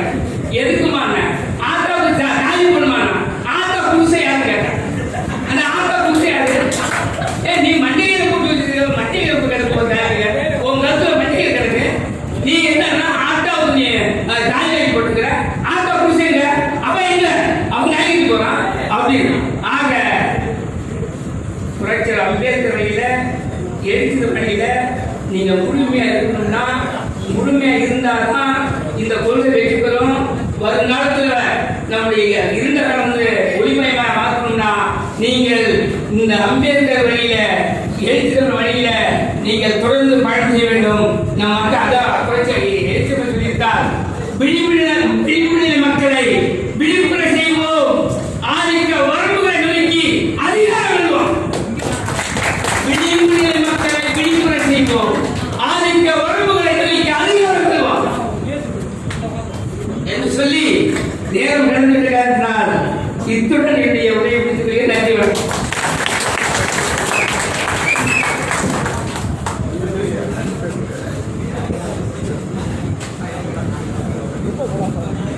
குடிசைவாழ் மக்கள் குதிரையிழந்தால் கோட்டை மீண்டும் குப்பைகளாகும் என்ற அடிப்படையில் நமது இளம்பெரியார் அவர்கள் சிறப்பாக உரையாற்றினார். அவருக்கே உரித்தான அந்த பாணியில் இன்றைய தினம் கடந்த ஒரு வார காலமாக இந்த மண்ணின் மைந்தர்கள், இந்த மண்ணுக்கு சொந்தக்காரர்களாகிய அன்பு தம்பி தொழிலாளர் விடுதலை முன்னணியின் மாவட்ட அமைப்பாளர் வினோபா அவர்கள் எழுதித்தவருடைய பிறந்த நாளை ஏறத்தாழ ஆயிரக்கணக்கான சிறுத்தைகளை வைத்து 3 கொடிமரம் அமைத்து அன்பு சகோதரர் நரசிம்மன் உள்ளிட்ட ராஜா உள்ளிட்ட தோழர்களோடு சிறப்பாக செய்தார் என்பதை அனைவருக்கும் தெரியும். அவருக்கு நீங்கள் ஒரு கரகோஷம் எழுதுமாறு கேட்டுக்கொள்கிறேன்.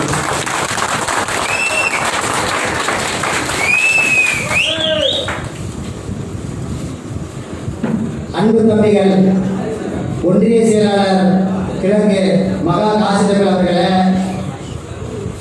முற்போக்கு மாணவர் கழகத்தின் மாவட்ட அமைப்பாளர் அன்பு தம்பி ஜெயபிரகாஷ் அவர்களே, குடந்தை ஒன்றியத்துடைய துணை செயலாளர் அன்பு தம்பி கோபன் அவர்களே, மாவட்ட தொண்டரணி துணை அமைப்பாளர் அன்பு தம்பி முகில் அவர்களே, மாவட்ட தொழிலாளர் விருதுமணியின் மாவட்ட துணை அமைப்பாளர் அன்பு தம்பி நா விஜயகுமார் அவர்களே, ஒன்றிய துணை செயலாளர் வடக்கு சஞ்சயகாந்தி அவர்களே, ஆவண மையத்தின் மாவட்ட அமைப்பாளர் அன்பு தம்பி இசை தமிழ்வாணன் அவர்களே, திருப்பூர் மையம் பகுதி செயலாளர் அன்பு சகோதரர் பாலகிருஷ்ணன் அவர்களே, ஒன்றியத்துடைய பொருளாளர் அன்பு சகோதரர் தென்னூர் குமார் அவர்களே,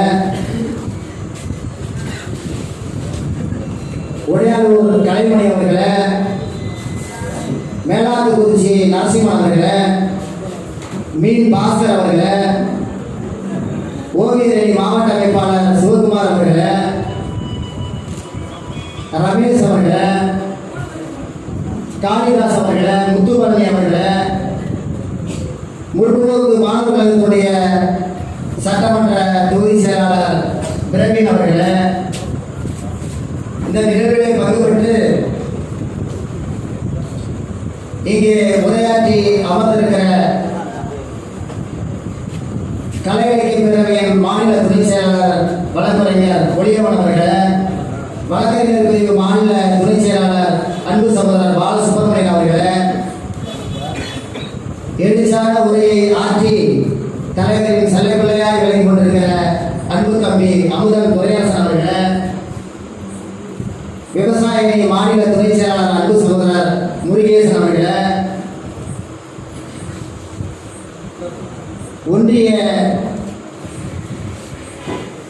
நிர்வாகிகள் அன்பு சகோதரர் பாரதிராஜா அவர்களே, நகர செயலாளர் திருவிடைக்கோட்டூர் வாசுதேவன் அவர்களே, பாவை நகர செயலாளர் ரமேஷ் அவர்களே, திருவோணம் நகர செயலாளர் பிரபு அவர்களே, இளவரசன் அவர்களே, முகாம் செயலாளர்கள்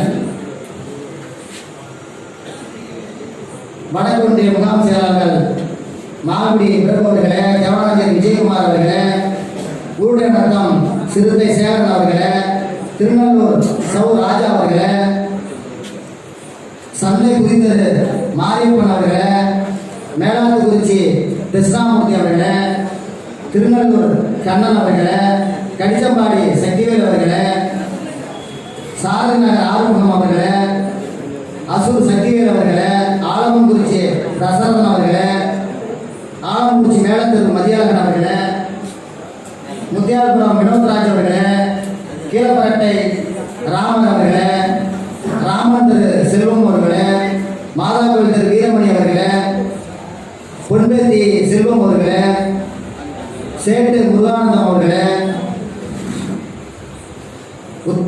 உத்தரை திரு ராஜேஷ் அவர்களே, கல்காணி வட்டம் சண்முகம் அவர்களே, குளத்தக்கரை திரு தயானந்த் அவர்களே,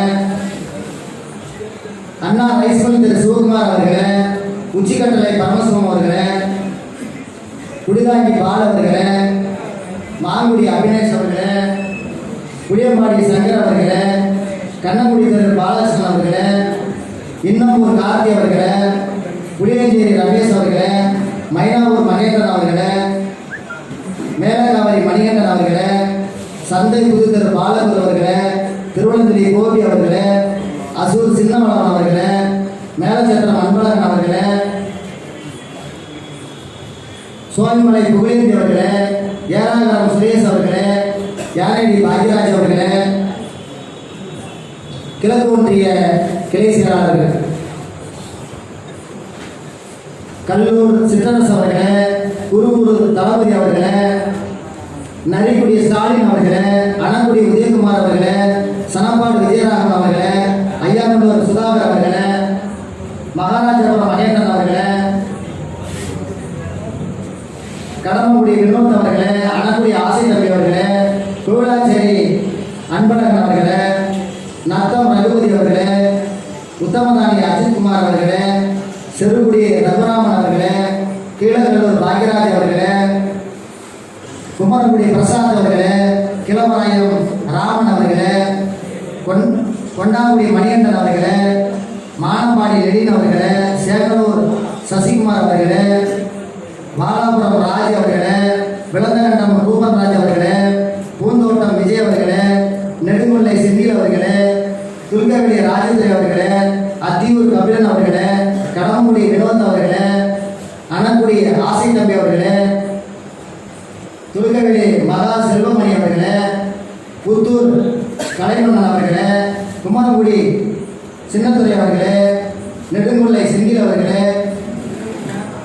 ஏனைய நிர்வாகிகளே, திருக்கோட்டில் வருகிறது திருமணத்தில் வழங்கி கொடுத்துள்ள மாதவன் அவர்களே, தம்பி சவுந்தர் அவர்களே, தம்பி கண்ணதாசன் அவர்களே, கொட்டையூர் மடிவழகன் அவர்களே,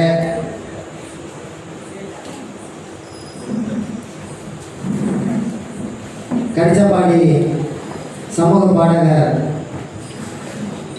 மாரியப்பன் அவர்களே, கல்காணி வட்டம் ஜோதிபாஸ் அவர்களே, இன்னும் நிறைய நிர்வாகிகள் வந்திருக்கிறீர்கள். தேனாம்படுகை அன்பு சகோதரர் குமார் அவர்களே, நமது தலைமை ஆசிரியர் அண்ணன் வெங்கடேசன் அவர்களே, நிறைய நிர்வாகிகள் வந்திருக்கிறீர்கள். உங்களுடைய பெயரெல்லாம் விடுபட்டிருக்கிறது. அதே போல நெய்வேலியிலிருந்து வருகிற அசுரன், நமது கார்த்திக், அன்பு சகோதரர் சுரேஷ், ஏனைய நிர்வாகிகளே, எனக்கு முன்னதாக உரையாற்றி இங்கே அமர்ந்திருக்கிற அமுதன் துரையரசன் அவர்களே, ஐயா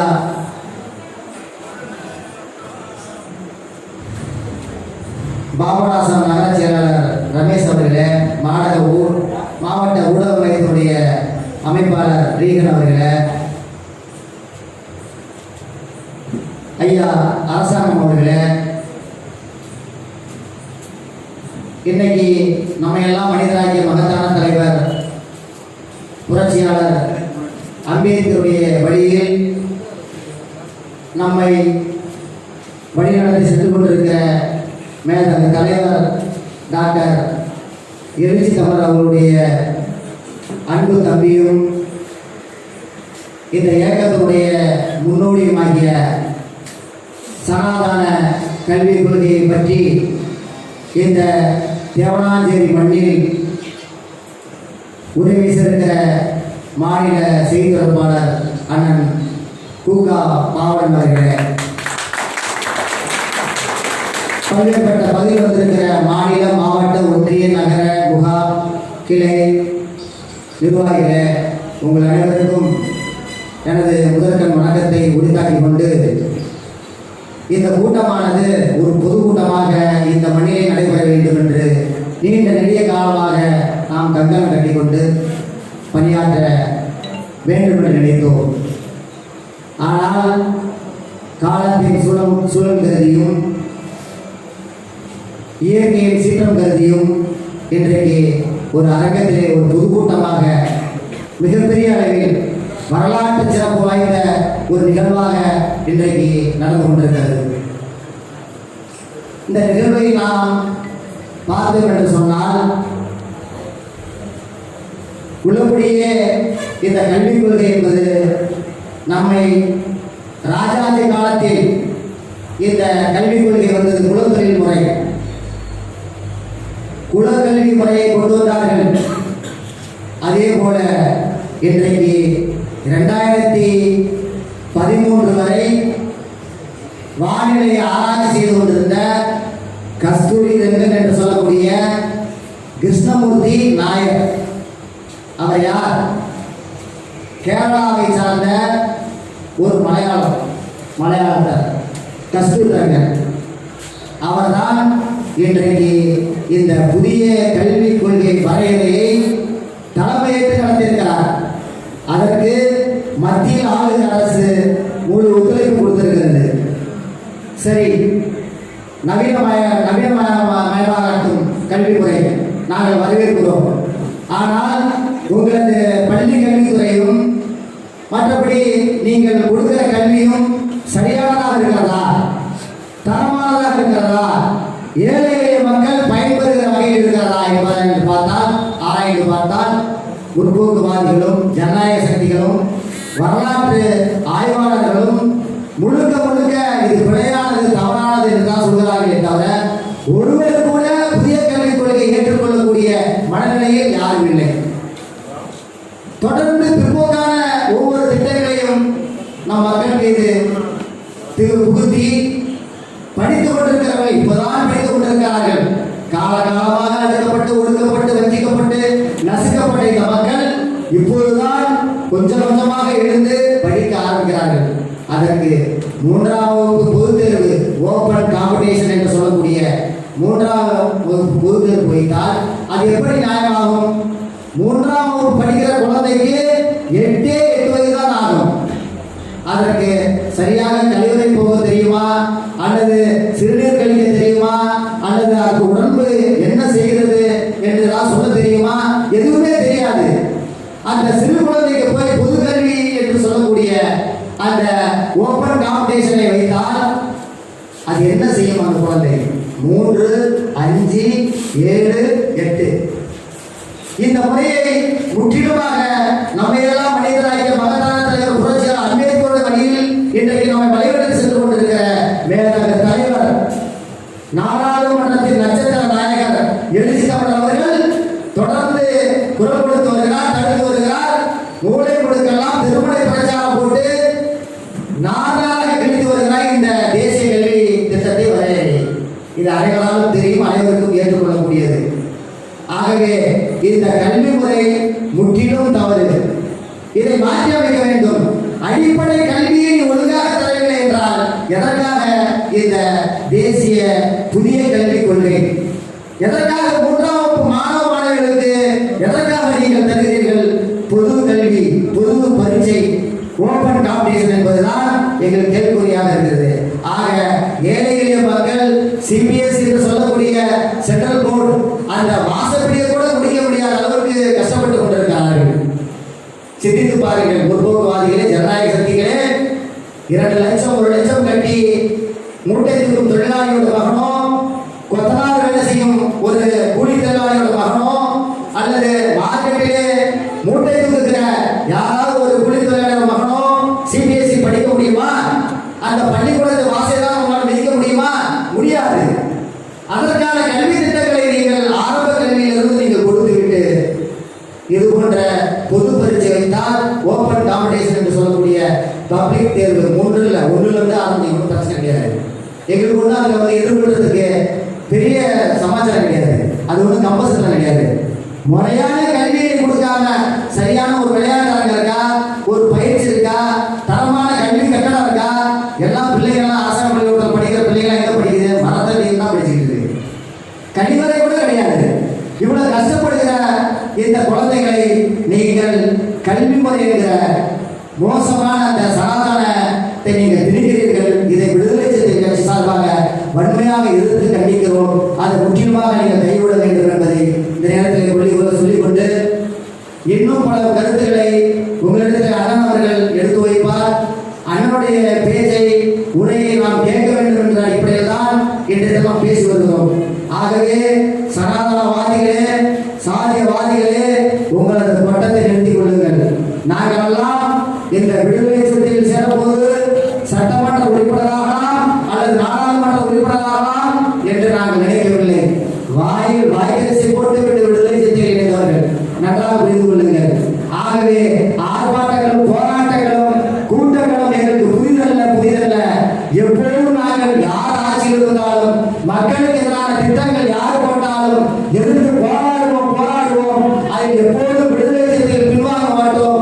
எளிய தம்பிகள் பின்வாங்க மாட்டோம் என்பதை நேரத்தில் கூறிக்கொண்டு வாய்ப்புக்கு நன்றி கூறி விடைபெறுகிறேன்.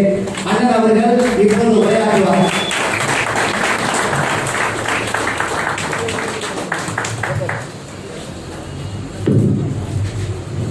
குழந்தை ஒன்றில் சார்பாக ஓட்டாடியா ரசிங்க பாருங்க.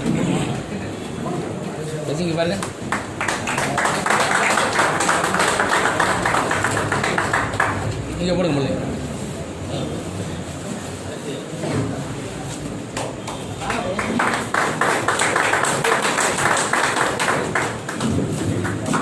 உங்க எல்லோருக்கும் ஒரு முக்கிய செய்தி. நான் யாரையும் அனாவசியம் போட மாட்டேன். எனக்கு அது தெரியாது, எனக்கு புகழ தெரியாது. உண்மை மட்டும் தான் பேசுவேன். இங்கே காசே முல்லைவளவன், காசே சசிகுமார், இந்த இருவரும் ஏதோ கட்சியில சேர்ந்து அதன் பிறகு வளர்ந்ததா இல்லை. அந்த ஊர்ல வந்து இந்த மாம்பி வந்து மிகப்பெரிய சாதிக்காரம். மாம்பி ஆயிரக்கணக்கான பேர் வேற சாதிக்காரவங்க. இங்க மாம்பியில நம்ம தெருவு சும்மா 40 வரி தான் இருக்கும். அந்த 40 வரியில ஒரு 10-20 பேர் தான் கொஞ்சம் வீரமா இருப்பாங்க. பாய்க்குலாம் அந்த அளவுக்கு இல்லை. 500க்கு மேற்பட்ட வீடுகள் அங்க சார்ந்தீர்கள். அவர்களுக்கு உரிமை பிரச்சனை சண்டை. அந்த பிரச்சனையில வந்து நம்ம மாமுடியே ஒண்ணுல மாற்றிருப்பாங்க. சசிகுமார் அவர்கள் 1996 என்னோட இருந்துட்டு வந்தாரு. ஏன் தத்துவம் என்னன்னு கேட்டீங்கன்னா, ஒண்ணு சண்டைக்கு வந்தா அருவாள் எடுப்போம், இல்லைன்னா அறிவை பயன்படுத்துவோம். ஒண்ணு அறிவை பயன்படுத்துவோம், அறிவு செய்யலாத நேரத்தில் அறிவாளை பயன்படுத்துவோம். அதுபோல சசிகுமார் அவர்கள் அருவாளை எடுத்த பிறகுதான் அங்க விடுதலை கிடைச்சது. அது ஏதோ சசிகுமார் முல்லைவளவன் சாதாரண கட்சி சேர்ந்ததுக்கு ஒன்றும் பெருமை இல்லை. அந்த உண்மைக்கு போராடுறாங்க, ஜெயிலுக்கு போறாங்க. அதுக்கு வந்து ஒரு தடவை நம்ம முல்லைவளவனை கொள்ளுக்கு ஆள் வந்துட்டாங்க. உடனே எனக்கு ஆள் வந்தது, தகவல் வந்தது. உடனே நான் இளைஞர்களோட அங்கே போய் நான் போன பிறகுதான் அதை தடுத்தேன். இல்லைன்னா முல்லைவளவனை நாங்கள் தலைவருக்கு வந்தாங்க. அதுக்கு சொல்ல வரேன். எதுக்கு சொல்ல வரேன்னா, இவங்கெல்லாம் சாதாரண நினைக்காதீங்க. இந்த சமூகத்துக்காக தன் உயிரை படைத்து போராடியவர்கள்.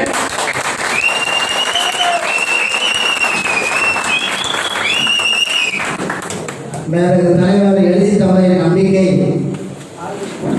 எந்நேரமும் மேற்கு தலைவரோடு களப்பணியாற்றி தலைவரின் குரலாய் இந்த மண்ணில் உலாவி வருகிற மாநில செய்தி தொடர்பாளர் போராடி இந்த தேவனாஞ்சேரி மண்ணில் கால் வைத்திருக்கிறார் என்றால் நமக்கெல்லாம் பெருமை. அண்ணன் அவர்களுக்கு மீண்டும் நன்றி கூறி, எத்தனை வேலைகள் இருந்தாலும் அண்ணா நாடும் ஏழும் நிகழ்வில் புதன்கிழமை காலை கலைஞர் செய்தியில் 8:30 மணிக்கு அண்ணன் பேசுவார். கலைஞர் செய்தியில் வாரம் புதன்கிழமை கலைஞர் செய்தியில் பேசுவார். தெளிவாக கருத்துக்களை பதிவிடுவார். அது அனைத்து தோழர்களும் கண்டுகளிக்க வேண்டும். அண்ணன் அவர்கள் இப்போது உரையாற்றுவார்.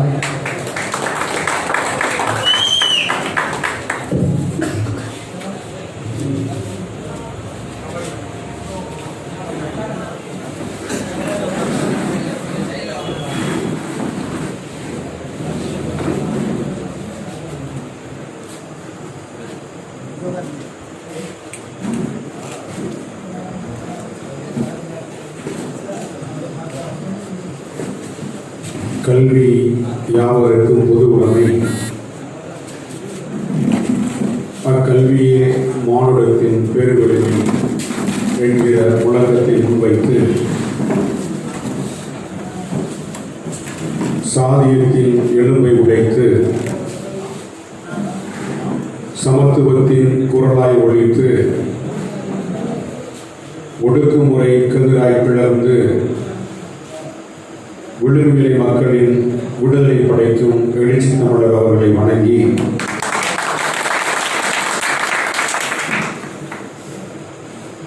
தேசிய சனாதன கல்விக் கொள்கையை கண்டித்தும் எதிர்த்தும் 3ஆம் வகுப்பு 5ஆம் வகுப்பு மற்றும் 8ஆம் வகுப்பு ஆகிய வகுப்புகளுக்கு பொது தேர்வு அறிவிப்பை நீக்கம் செய்ய வலியுறுத்தியும்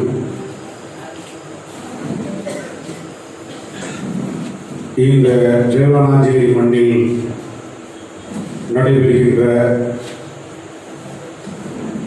எழுச்சிகரமான சனாதனத்தை வேறெடுக்கும் இந்த கூட்டத்தை தலைமையேற்று நடத்தி கொண்டிருக்கக்கூடிய அன்பு தம்பி குடந்தை சட்டமன்ற தொகுதியினுடைய செயலாளர் காசை முல்லை வளவன் அவர்களே,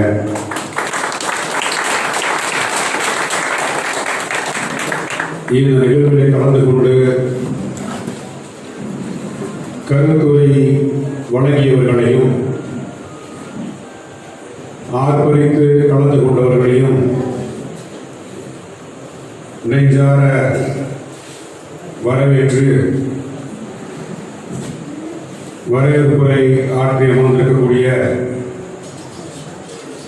ஒன்றிய செயலாளர் அன்பு தம்பி சசிகுமார் அவர்களே, இந்த நிகழ்வை திறம்பட நடத்துவதற்கு ஒத்துழைப்பு வழங்கிய முன்னிலை வகித்து சிறப்பு சேர்ந்திருக்கக்கூடிய மாவட்ட செயலாளர் அன்பு தோழர் கா தமிழறிவு அவர்களே, காசி தமிழ் அவர்களே, விஜயகுமார் அவர்களே, சஞ்சய் காந்தி அவர்களே, குமார் அவர்களே, ஜெயபிரகாஷ் தமிழ்வாணன், ரமேஷ் ரவிமணி வினோத் அவர்களே, பிரவீன் அவர்களே,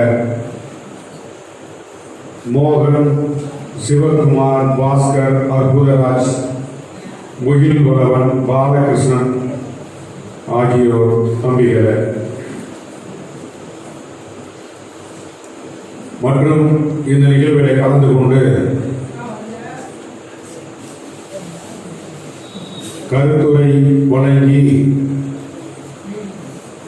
நம்மை போன்று சாதாரண விளிம்புநிலை மக்களின் நம்பி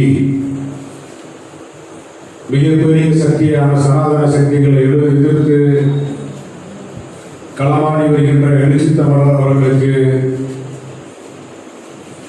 வலு சேர்த்து களப்பணியாற்றி வருகின்ற முகாம், ஒன்றிய, நகர, மாவட்ட, மாநில பொறுப்பாளர்களே,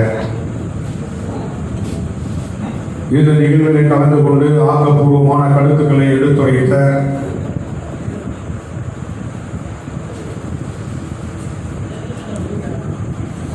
எனக்கு முன்னர் உரையாற்றிய, சிரிக்க வைத்து நம்மை எல்லாம் சிந்திக்க வைத்த அருமையண்ணன் கருத்தியல் பரப்பு மாநில துணை செயலாளர் அண்ணன் அரசாங்கம் அவர்களே,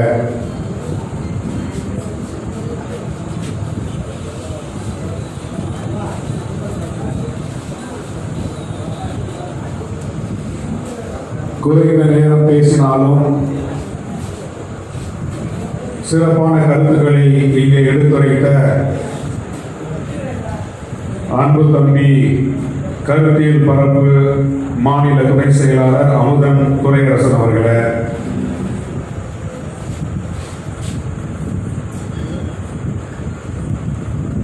தொழிலாளர் விடுதலை முன்னணியின் மாநில துணை செயலாளர் முருகேசன் அவர்களே, வணிகரணியின் மாநில துணை செயலாளர் ஒளியவன் அவர்களே, வழக்குரைஞர் அணியின் மாநில துணை செயலாளர் பாலசுப்ரமணியன் அவர்களே,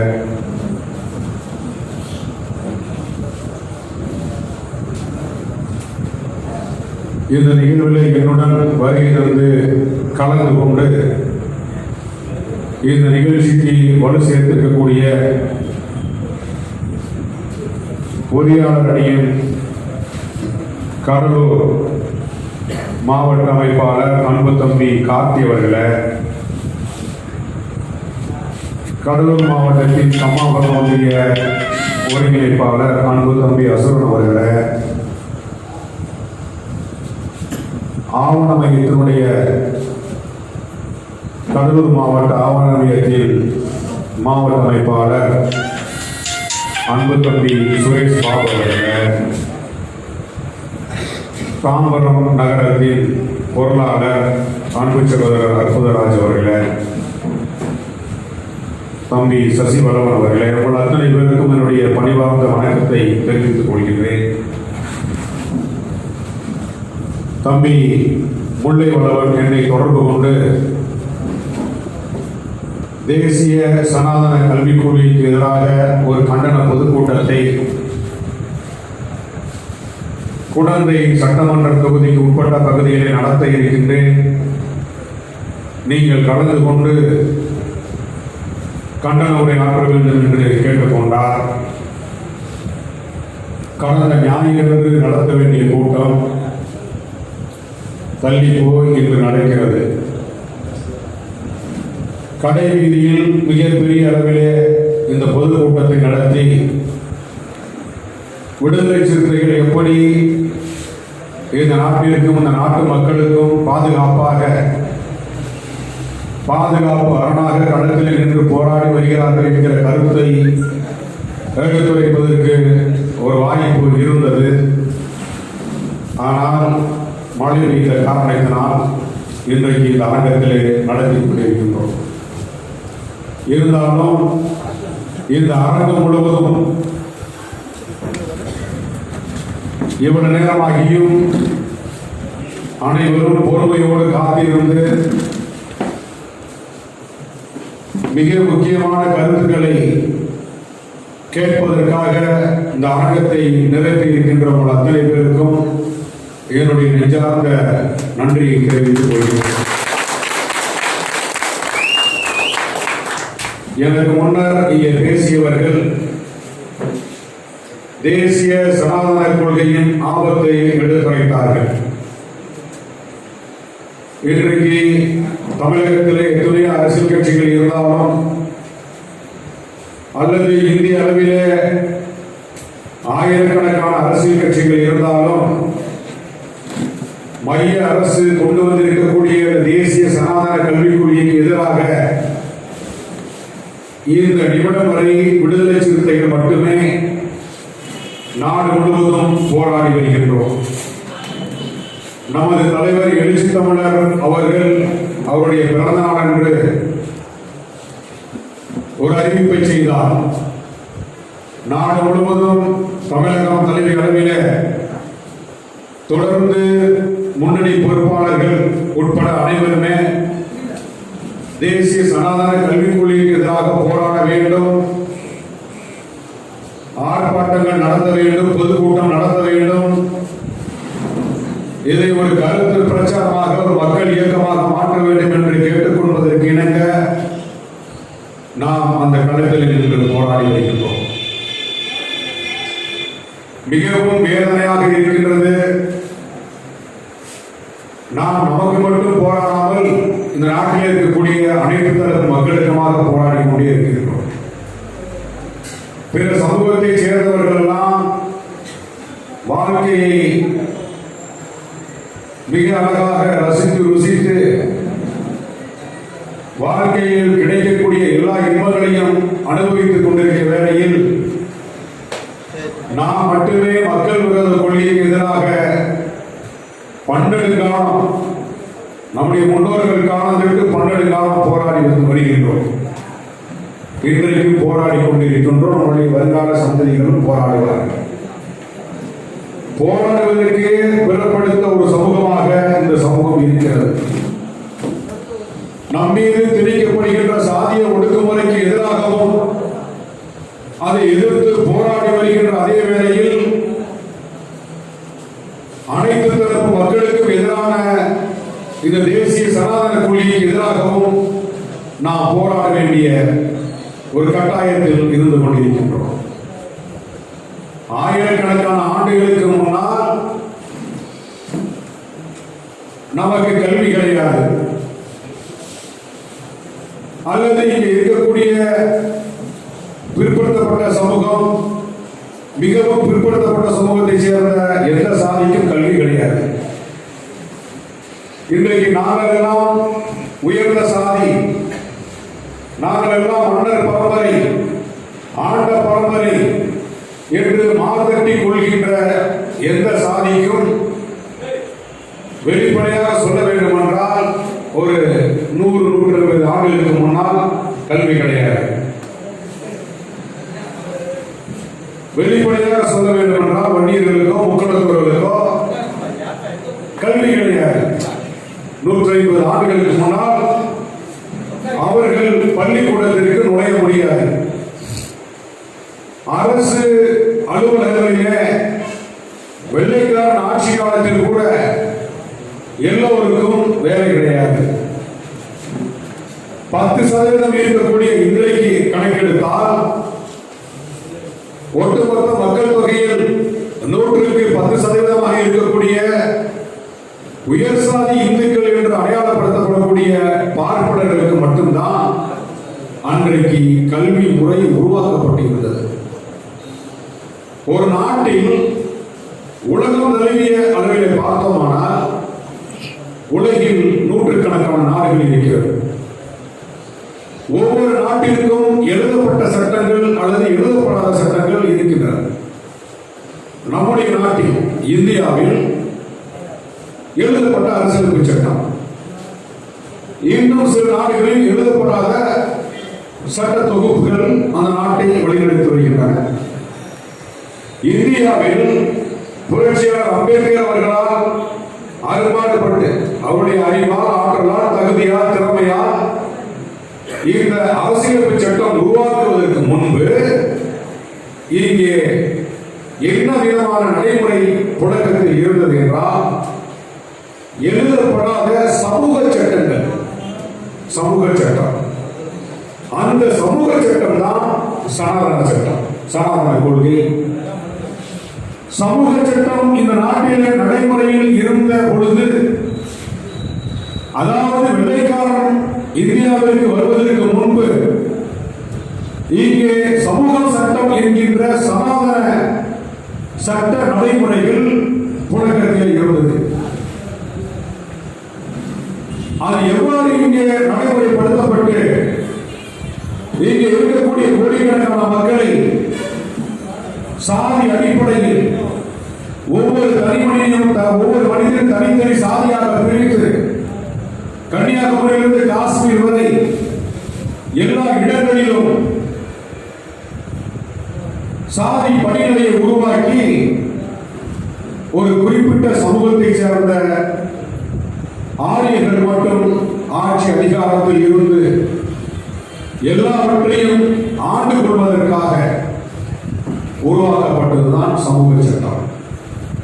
அந்த சமூக சட்டம் இருந்த காலத்தில் நமக்கு கல்வி கிடையாது, வேலை வாய்ப்பு கிடையாது, சாதிய ஒடுக்குமுறைக்கு உள்ளான சமூகமாக நாம் இருக்கின்ற காரணத்தினால் அன்றைக்கு பிற மனிதர்களைப் போல நாமும் சக மனிதர்களாக நடத்தப்படாமல் சேரி என்கின்ற சிறைச்சாலையில் அடக்கப்பட்டு ஒடுக்கப்பட்டு கூலிகளாக நடத்தப்பட்டு ஆயிரக்கணக்கான ஆண்டுகளாக நம்மை அடக்கி ஒடுக்கி வைத்திருந்தார்கள்.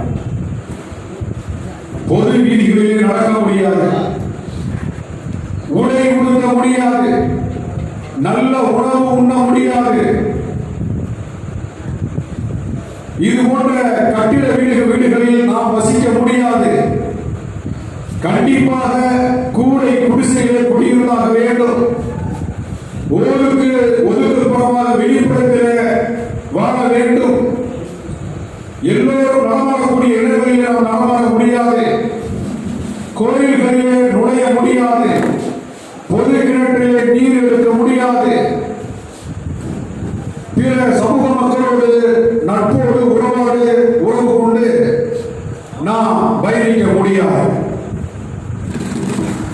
சேரி என்கின்ற பகுதியில் பிறப்பெடுத்தாலே இந்த நாட்டில் இருக்கக்கூடிய பிற சமூக மக்களுக்கும் மற்றவர்களுக்கும் அடிமை வேலை செய்யக்கூடிய ஒரு பிறப்பாகத்தான் அன்றைக்கு நாம் பிறப்படுத்தோம் நம்முடைய முன்னோர்கள். அதிலிருந்து இன்றைக்கு வேறுபட்டு மாறுபட்டு ஒரு மிகப்பெரிய அளவில் சமூக மாற்றம் உருவாக்கப்பட்டு இன்றைக்கு நாமும் பிற சமூக மக்களோடு நெருங்கி பழகி உருவாகி ஒரு சமதர்ம சமுதாயம் இன்றைக்கு உருவாகி இருக்கிறது என்றால் அதற்கு காரணம் நமக்கு கிடைத்த கல்வி. அந்த கல்விதான் இன்றைக்கு இருக்கக்கூடிய இந்துத்துவ RSS சக்திகளுக்கு மிகப்பெரிய அச்சுறுத்தலாக அவர்களுக்கு உறுதி கொண்டிருக்கிறது.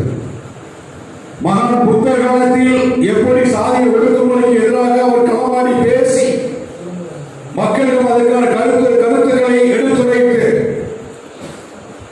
பௌத்த பள்ளிகளை உருவாக்கி அங்கே அனைத்து தரப்பு மக்களுக்கும் கருத்துக்களை பரிமாறிக் கொள்வதற்கு ஒரு சமத்துவத்தை அன்றைக்கு உருவாக்கிய காலத்தில் இருந்து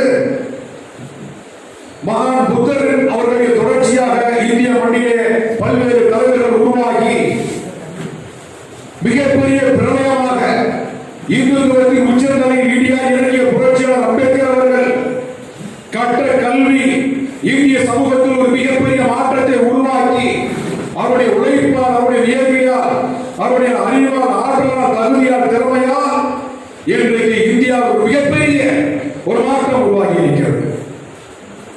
எத்தனையோ தலைவர்கள் நமக்காக போராடினார்கள்.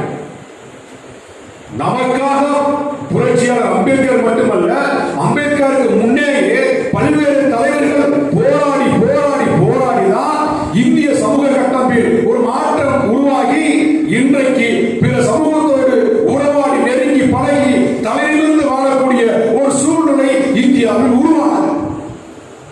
இல்லை என்றால் நாம் இந்த இடத்தில் இப்படி அமர்ந்து பேசி இருக்க முடியாது, சட்டை போட்டு இருக்க முடியாது, அரசு அலுவலகங்களில் வேலைக்கு சென்றிருக்க முடியாது, கல்வி கற்றிருக்க முடியாது.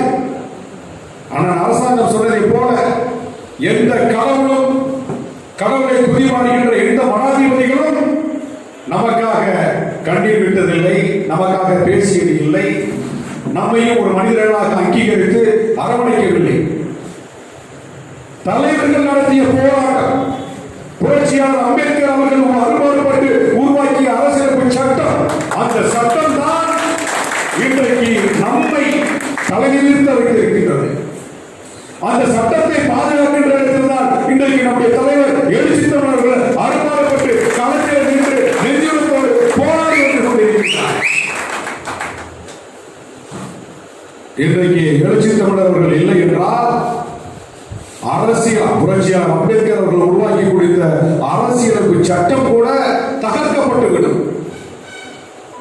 அரசியலமைப்பு சட்டம் நமக்கு கல்வியை கொடுக்குது, அரசியலமைப்பு சட்டம் நமக்கு வேலையை கொடுக்குது, அரசியலமைப்பு சட்டம் நாமளும் சட்டமன்ற தேர்தலில் போட்டியிடுவதற்கு, நாடாளுமன்ற தேர்தலில் போட்டியிடுவதற்கு வாய்ப்பு கொடுக்குது. அரசியலமைப்பு சட்டம் பொது வீதிகளில் நடப்பதற்கு நமக்கு வாய்ப்பை கொடுத்திருக்கிறது. பொது இடங்களில் ஒரு கடையை நடத்துவதற்கு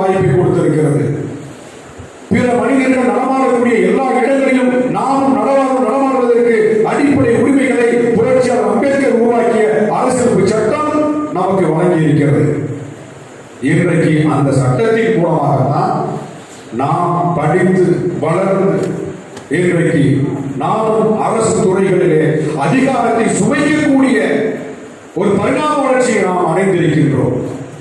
அதுதான் தோழர்களை இன்றைக்கு இந்த நாட்டில் இருக்கக்கூடிய இந்துத்துவ சக்திகளுடைய கண்ணை உறுத்தி கொண்டிருக்கிறது. இந்த சட்டம் தானே இவர்களுக்கு கல்வியை கொடுக்கிறது. இந்த சட்டம் தானே இவர்களையும் பிற சமூகத்தோடு நெருங்கி பழகி உறவாட வைக்கிறது.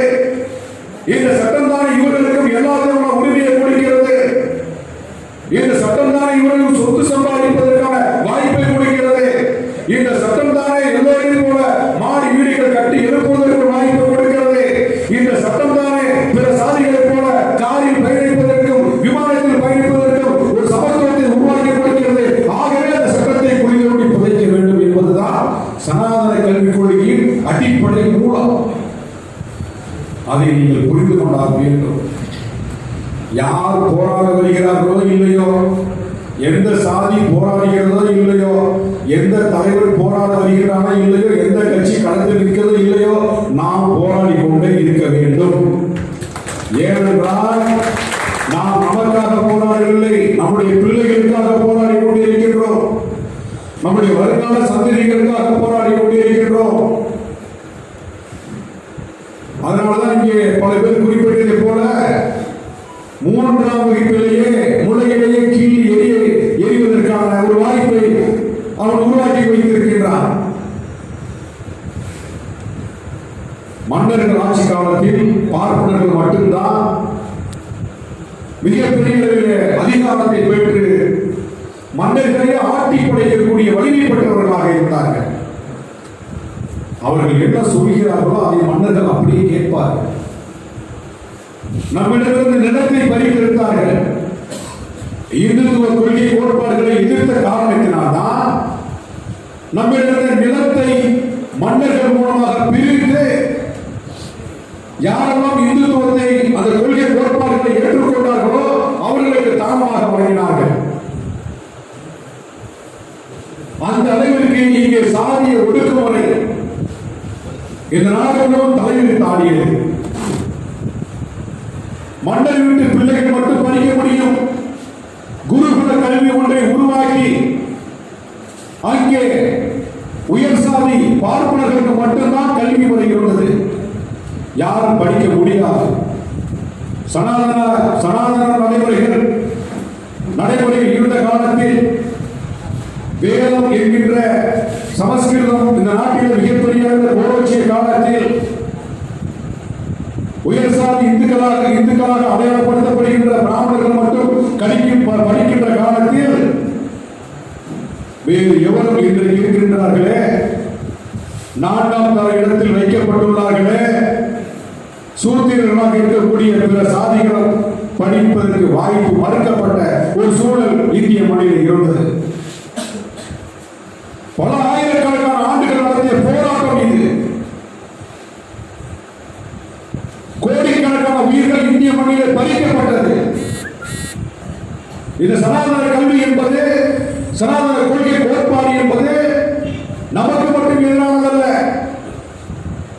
எல்லா சாதியும் இருக்கக்கூடிய உழைக்கும் வர்க்கத்திற்கு எதிரானது.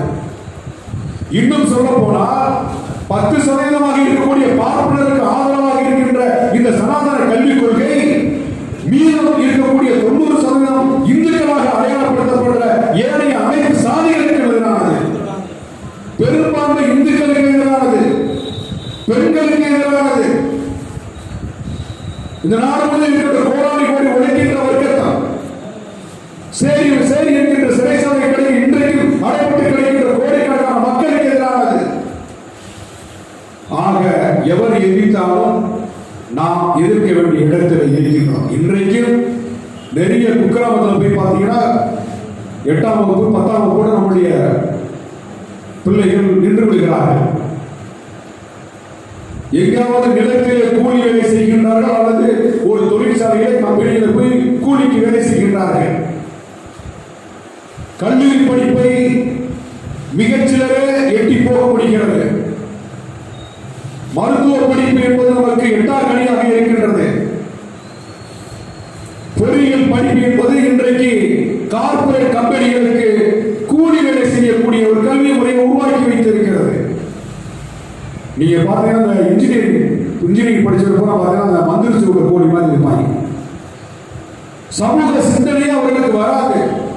4 ஆண்டு காலம் பொறியியல் கல்லூரியில் படிக்கக்கூடிய இளைஞர்கள் எந்நேரமும் படிப்பு என்கின்ற அந்த படிப்பை நோக்கி நிறைய மதிப்பெண் எடுத்தால்தான் கார்ப்பரேட் கம்பெனிகளில் வேலை கிடைக்கும் என்கின்ற ஒரு மாயை உருவாக்கி நம்முடைய இளம் பிஞ்சுகளுடைய கனவை சிதைத்து கார்ப்பரேட் கம்பெனிகளுக்கு தொழிலாளர்களை உருவாக்கக்கூடிய ஒரு கல்வியை தான் இந்த சனாதன கல்விக் கொள்கை உருவாக்கி இருக்கின்றது.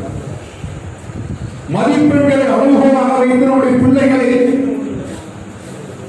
பள்ளிக்கூடம் நடத்துவர்கள் என்ன கட்டளையிடுகிறார்களோ அதை ஏற்று நாம் நமது வீட்டு பிள்ளைகளை துன்புறுத்துகிறோம்.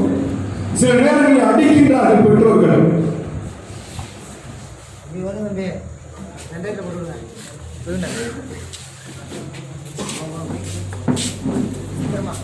பார்த்து பார்த்து நகரமா பண்ணு.